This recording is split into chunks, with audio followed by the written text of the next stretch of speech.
We've all played Candyland. In fact, it's essentially the most iconic board game of our lifetime. It dominated the market for over 70 years, whether you love it, loathe it, or pretend to love it for your kids, or pretend to loathe it in front of your friends. But behind the bright rainbow squares and Jolly's bright purple cheeks is a bunch of sad 50s kids with greaser haircuts and polio. Wait a minute, what? Nostalgia. Under the microscope. That's right. During the heart of the polio epidemic in America in the 1940s and 50s, Elliot Abbott, a retired school teacher recently diagnosed with polio, spent much of her time in the children's polio ward in a San Diego hospital. She really felt for the children and how isolated they were, so she was inspired to make a game that could comfort them and keep them entertained while they were stuck in bed. Thus, she created Candyland, a game anyone could enjoy. Bright colors, fun, warm characters, except Lord Licorice. We did not vibe. And finally, no math. It became a hit in the children's polio ward and eventually spread to all the younger hospital patients who contracted the joy. They were all like, "Wow, did you see the game that the older lady who hangs around us kids made up? It's a game about candy." "Gee, that sounds swell. Do you actually get candy? I love candy. We never get actual candy in the hospital." "No, we don't get candy, but you could collect characters that represent candy." "Okay, well, I guess my choices are pretty limited in the hospital, so I'll give it a try." And bam! The rest is history. Candyland was an overnight success. Conditions in the outside world were also perfect for a new game to dominate the market. We were post-World War II, the economy was booming, and boomers were being born.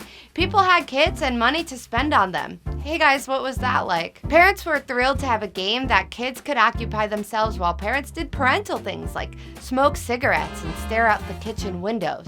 You know, like adults. The game was purchased by Mattel only a year after its inception and was an instant classic. Since the polio epidemic was still happening, kids congregating in public spaces such as parks and pools were off the table, and Candyland was on it. Sound familiar?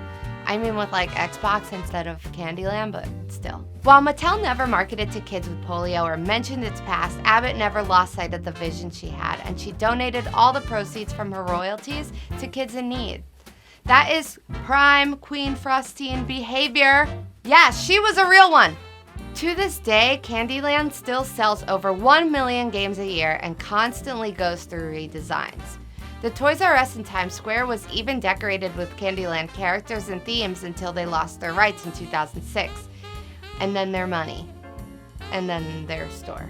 Candyland even had an animated direct-to-DVD movie released in 2005 called Candyland: The Great Lollipop Adventure.